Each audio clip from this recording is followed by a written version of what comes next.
Salam sejahtera Malaysia. Terima kasih kerana menonton video-video berita-berita terkini daripada channel ini. Sebelum kita mulakan berita seterusnya, jangan lupa tekan butang subscribe, like dan share. Sila tinggalkan komen anda juga. Setiap komen anda amatlah dihargai. Denyut nadi suara rakyat bergema di channel ini. Berita terkini yang hangat pada hari ini.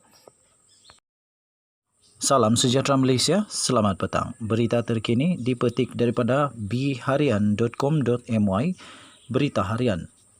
Bertajuk, Main Politik Harus Berpijak pada Realiti, kata Ahmad Zahid Hamidi, 14 Julai 2022. Denyut nadi suara rakyat bergema di channel ini. Berita penuh. Kuala Lumpur, Presiden UMNO Datuk Seri Dr. Ahmad Zahid Hamidi membidas tindakan Perikatan Nasional PN menuntut jawatan Timbalan Perdana Menteri TPM ketika rakyat berdepan isu ekonomi kini. Beliau menegaskan tindakan politik yang dilihat berbaur ugutan dan menuntut jawatan yang timbul secara tiba-tiba tidak seharusnya mewarnai arena politik negara. Dalam keadaan sekarang, katanya, politik yang dimainkan harus berpijak pada realiti semasa rakyat. Katanya dalam kenyataan tersebut, perlu lebih realistik menilai keperluan semasa. Yang diperlukan ialah usaha memulih ekonomi semasa. Kerajaan yang lebih dari dengan mandat rakyat, bukan menuntut jawatan TPM ketika isu ekonomi rakyat perlu diutamakan. Tambahnya lagi, yang wajar dituntut ialah mandat rakyat melalui pilihan raya bagi menangani ketidaktentuan politik agar kestabilan politik terhasil. Dasar ekonomi yang lebih kukuh dan mampu menarik minat pelabur, katanya dalam kenyataan melalui satu saluran telegram rasmi beliau pada hari ini. Kenyataan itu dipercayai bagi menjawab isu tuntutan jawatan Timbalan Perdana Menteri oleh Perikatan Nasional yang dikatakan hasil daripada perjanjian parti berkenaan dengan Perdana Menteri Datuk Seri Ismail Sabri Yaakob.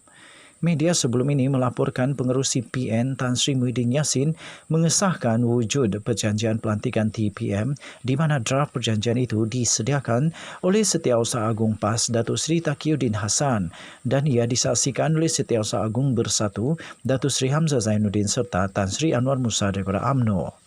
Naib Presiden UMNO Datuk Seri Muhammad Khalid Nordin dan Setiausaha Agung Datuk Seri Ahmad Maslan bagaimanapun memaklumkan perjanjian itu tidak dibincangkan oleh Majlis Kerja Tertinggi MKT UMNO, Biro Politik maupun dalam kalangan pemimpin 5 jawatan tertinggi atau top 5 parti itu.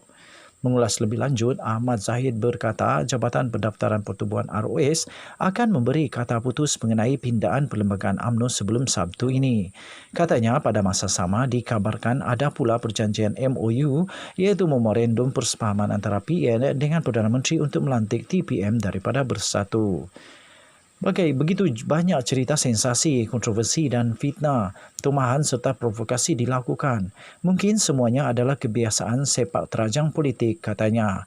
Tambahnya lagi, UMNO sebagai parti tertua negara serta parti terbesar orang Melayu yang sudah melalui pelbagai konflik akan sentiasa lebih matang dan bijaksana dalam menguruskan apa-apa sepak terjang politik, katanya. Beliau berkata keutamaan baginya dan kepimpinan utama parti ialah kebersamaan serta ukhuwah harus dijaga. Katanya dalam kenyataan itu, parti ini akan sentiasa matang dan tetap bersedia untuk mengundi orang Melayu, Bumi Putra dan rakyat Malaysia, terutama sekali dalam menghadapi PR15, pilihan raya umum ke-15 kelak, katanya. Sekian berita, jangan lupa tekan butang subscribe, like dan share. Sila tinggalkan komen anda juga. Jika anda sudi, tekan butang notifikasi untuk mendapatkan berita terbaru setiap hari. Berita ini dipetik daripada bharian.com.my, bertajuk Main Politik Harus Berpijak pada Realiti, kata Ahmad Zahid, 14 Julai 2022. Malaysia kita punya, cintai Malaysia ku, kita jaga kita. Jangan lupa tekan butang subscribe, like dan share. Kita jumpa lagi. Bye-bye. Salam sejahtera Malaysia. Selamat pagi tuan-tuan dan puan-puan. Ada orang kata, aku ucap salam sejahtera, selamat pagi. Dia kata dia ada pendarahan usus. Apa kena mengena aku ucap selamat sejahtera, salam sejahtera? Itu salam sejahtera baguslah untuk kamu. Apa kena mengena kau kena pendarahan usus? Kau kena pendarahan usus itu kerana kau tak jaga kesihatan. Okey, tak apalah, biasalah. komen-komen yang biasa kita terima. Okey, Najib Razak dalam masalah besar. Disahkan seluruh negara Malaysia akan membuat laporan polis kepada Najib Razak. Seluruh Malaysia bakal membuat laporan polis untuk supaya tindakan diambil, disiasat kepada Najib Razak yang didakwa, dikatakan bertanggungjawab sepenuhnya kepada sebab musabab punca sehingga kerajaan waris Sultan Sulu mampu berjaya dapat menyita aset kekayaan negara Malaysia, iaitu kepunyaan Petronas. Tuan-tuan dan puan-puan yang dihormati sekalian, sekali lagi ada dokumen yang memang sahih sungguh-sungguh bahawa permulaan kepada segala ini adalah ketika Najib Razak menjadi Perdana Menteri. Dan itu ialah, ini saya berikan kamu dokumen itu. Saya berikan kamu dokumen itu, mana tahu kamu kata tak betul.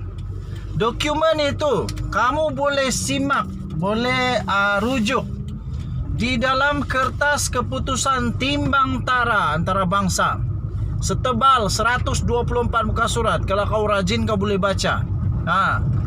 124 muka surat, tapi saya berikan kamu muka suratnya. Rujuk muka surat nombor 23. Apalagi yang kamu mahu. Perenggan? Muka surat 23 di tajuk, di bawah tajuk di perkara the initial phase of the proceedings.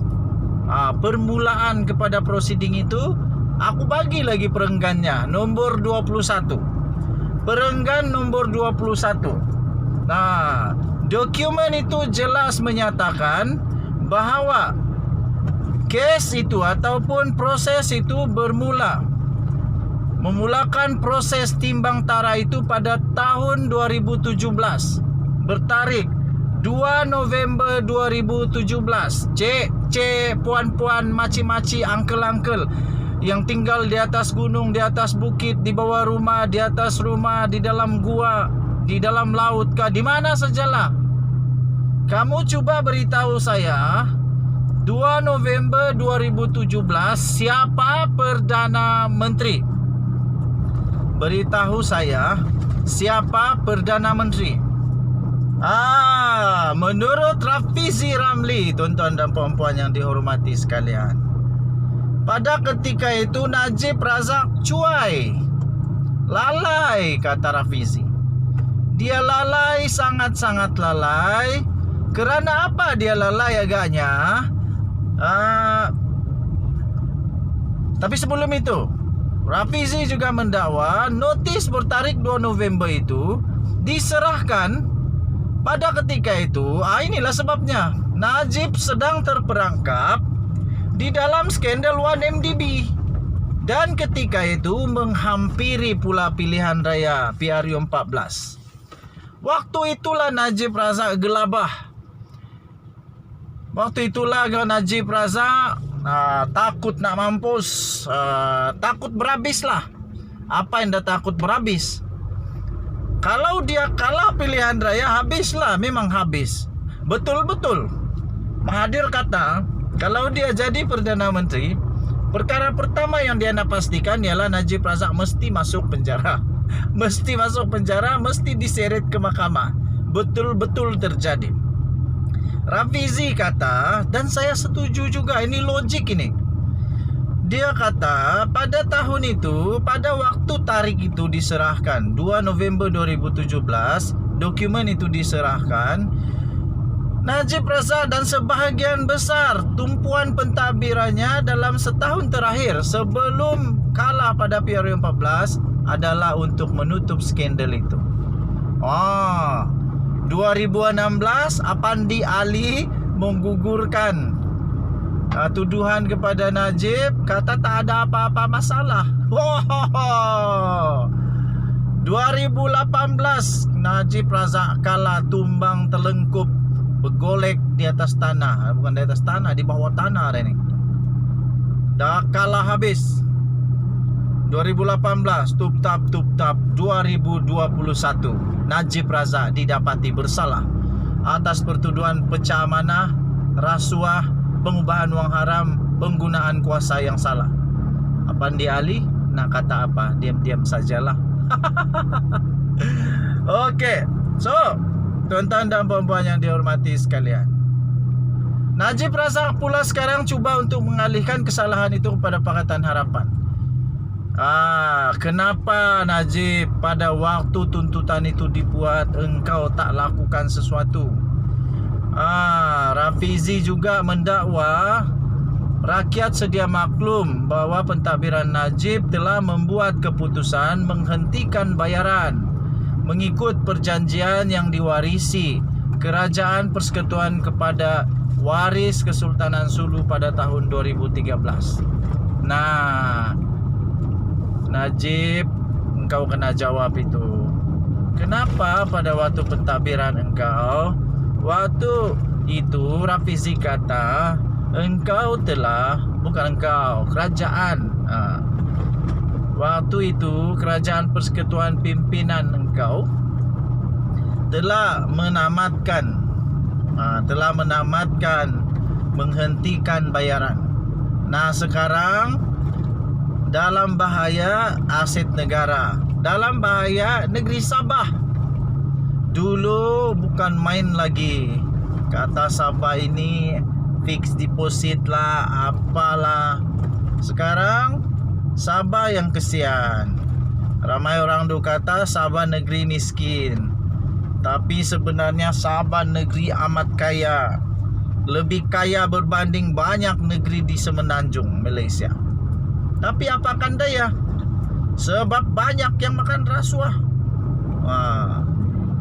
Okey, denyut nadi suara rakyat bergema di channel ini. Jangan lupa tekan butang subscribe, like, share. Kita jumpa lagi pada masa-masa yang akan datang. Bye-bye.